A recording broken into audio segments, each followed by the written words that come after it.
سب سے بہترین ہسٹری جو اسلام کی لکھی ہے وہ مرتب جو کی ہے وہ رومن امپائرز نے کی تھی.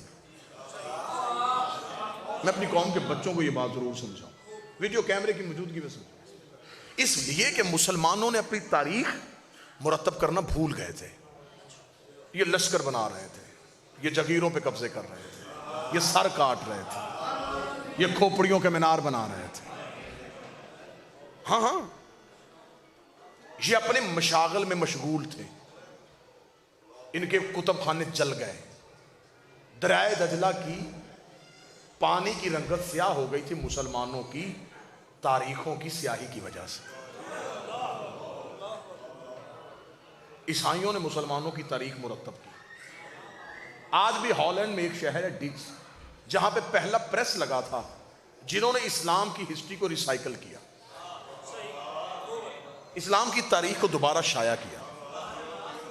عیسائیوں نے پوچھا کہ ہم مسلمانوں کی تاریخ کیوں بنا رہے ہیں؟ ان کے بڑوں نے کہا یہ اس وقت دنیا فتح کرنے میں مصروف ہے, یہ اپنے آباء و اجداد کی تاریخ بھول گئے. ایک وقت آئے گا یہ ہم سے یہ تاریخ مانگیں گے, پھر ہم سونے کے عوض بیچ کے دیں گے. ایسا ہی ہوا. سب جتنی بھی آج ہم اسلامک ہسٹری پڑھتے ہیں وہ ساری ہم رومن امپائر سے لے رہے ہیں. ان کی آج بھی کتابیں ان کی بڑی بڑی یونیورسٹیوں میں فال آف دا رومن امپائرز یہ پڑھی ہوئی, آپ اس کو اٹھا کے دیکھیں آپ کو اصل اسلام کی ہسٹری کا پتہ چلے. انہوں نے اسلام کی پہلی دعوت بڑی اچھی لکھی ہوئی ہے, رومن امپائرز نے بڑی اچھی لکھی ہے. مجھے مسلمانوں کی ہسٹری میں سب سے زیادہ وہ ہسٹری پسند ہے جو اس نے بغیر تعصب کے لکھی تھی. اسے کوئی عیسائی کو کیا تھا, اسے کوئی بادشاہ بچانے کا لالچ تھا, اسے کیا تھا؟ مسلمانوں نے تاریخ لکھوائی درباروں میں بٹھا کے اپنے مورخوں کو. ہاں یوں اشرفیاں تول تول کے دی گئیں. رسول اور خاندان رسول کے جتنے نام مٹا سکتے ہو مٹاؤ, ہمارے بڑوں کے نام لکھو, یہ نام مٹا دو. میں بچوں کو یہ باتیں ضرور بتانا چاہتا ہوں, کوئی تو ہو جو ممبر سے یہ باتیں بتائے. وہ ہسٹری روک دی گئی, نئی ہسٹری شائع کی گئی, اس میں مرضی کے نام لکھے گئے. جلدی جلدی وہ ہسٹری بنا رہے تھے کہ جلدی جلدی یہ تاریخ لوگوں تک پہنچے. کیونکہ دیکھیں تاریخ نہ شیعہ ہوتی نہ سنی ہوتی. تاریخ کی اعتبار یہی ہے جس طرح آج اخبار ہے, ہم تک خبر پہنچاتی, اس خبر میں کتنی صداقت ہے کتنا جھوٹ ہے یہ پڑھنے والے کو نہیں پتا. ٹھیک ہے, خبر ہم تک پہنچ گئی. بالکل اس ایسا ہی ہسٹری نے کیا. مسلمان دوسرے جو پوری دنیا میں مسلمان تھے جو کلمہ گو تھے انہیں کیا پتا تھا مدینے میں کیا ہو رہا ہے؟ اب ان تک خبر پہنچانی تھی. جھوٹی حدیثیں, جھوٹی روایتیں, غلط راوی, ایسی ایسی غلطی تاریخ میں. بلکہ میں تو یوں لفظ کہتا ہوں مسلمانوں نے ایسی ایسی بونگی ماری ہے کہ آج عقل حیران ہے کہ 5,500 حدیث ابو ہریرہ سے لے لی, اور یہ بھی پتہ نہیں کیا کہ اس نے کلمہ جنگ خیبر کے بعد پڑھا ہے.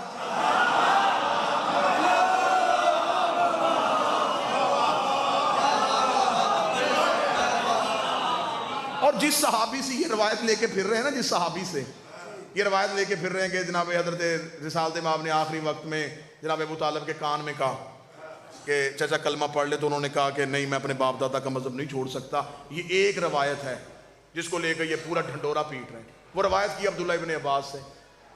میرے سامنے بیٹھ کے ایج کا کیلکولیشن کیا جائے تو عبداللہ ابن عباس اس وقت پیدا ہی نہیں ہوئے تھے.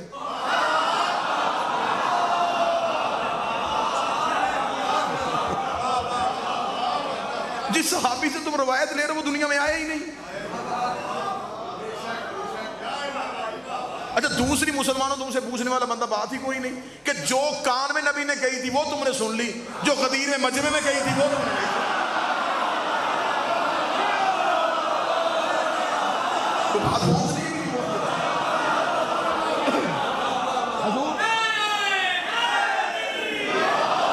کان والی بات سب کو یاد ہے, غدیر والی بول. یہ وجہ ہے کہ یہ جو مسلمانوں نے پھر اپنی تاریخ لکھی ساری غلط ہے. اب جب آج کے دور کے عیسائی نے پڑھی ہے اسلام تو اس نے قرآن کی تفسیر نہیں پڑھی, اس نے پہلے مسلمانوں کی تاریخ پڑھی.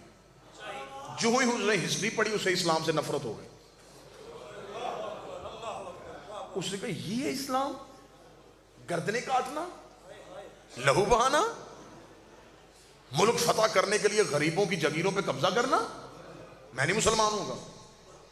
یہ وجہ ہے کہ اسلام نہیں پھیلا، کہ اسلام قرآن سامنے نہیں گیا، اہل بیت کا کردار سامنے نہیں کیا۔ میں جملہ بدلتا ہوں، لوگوں نے بادشاہوں کے کردار کو اسلام سمجھا،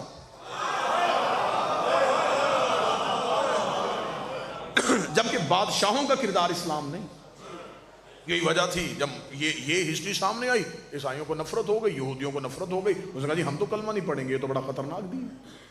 مسلمان دہشت گرد بن گیا، جو داڑھی دین کی علامت تھی وہ دہشت گرد کی پہچان ہے۔ یہی وجہ ہے کہ اقبال نے داڑھی نہیں رکھی تھی۔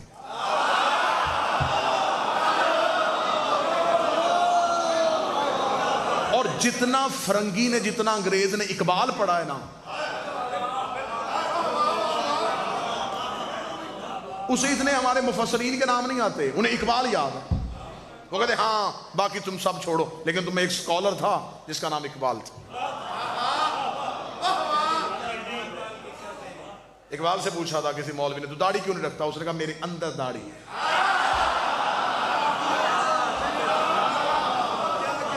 بڑا خوبصورت جواب دیا تھا اقبال نے، اس نے کہا تھا داڑھی میں اسلام نہیں، اسلام میں داڑھی ہے۔ میرا مقصد یہ ہے کہ اتنی نفرت پیدا کر دی گئی ہے، اگر میں بھی داڑھی رکھ کے سر پہ پگڑی باندھ کے بیٹھ جاؤں گا، یہ میرے قریب بھی نہیں آئیں گے۔ اس نے روش تبدیل کر لی، اس نے طریقہ تبدیل کر دیا، ورنہ مسلمانوں کی تاریخ تو لہو سے بھری پڑی ہے۔ ایسی ایسی تاریخ ہے، میں آپ کے سامنے پڑھوں، واللہ با حسین آپ کانوں پہ ہاتھ رکھ کے مجمع سے نکل جائیں، کہ اتنا گندا کردار تھا مسلمان کے بادشاہوں کا،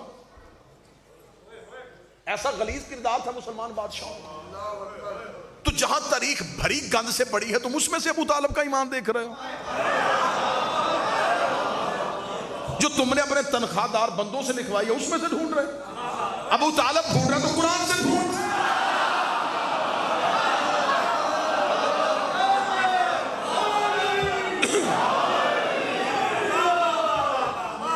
کئی سال ہو گئے مجھے ممبر پہ اپیل کرتے ہو، آج میں پھر کہہ رہا ہوں، سب کچھ چھوڑ، مجھے بتائیے جو قرآن میں سورہ آل عمران ہے یہ کس کے لیے آئی ہے؟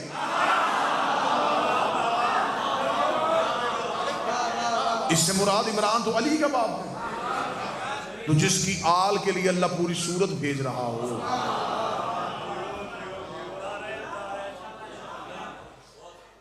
میں بڑی سادہ سی دلیل لیتا ہوں، گاؤں کی عورت اس برتن میں دودھ نہیں رکھتی جو برتن پاک نہ ہو۔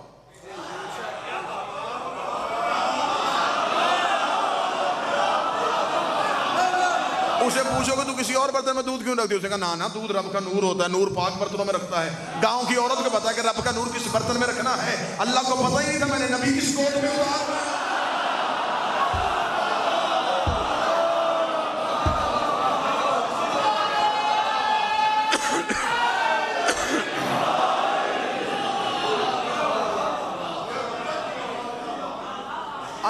ایسے دلائل ہیں کہ تمہارے دانتوں کو پسینہ آ جائے ابو طالب کے فضائل اور ابو طالب کے احسانات پہ۔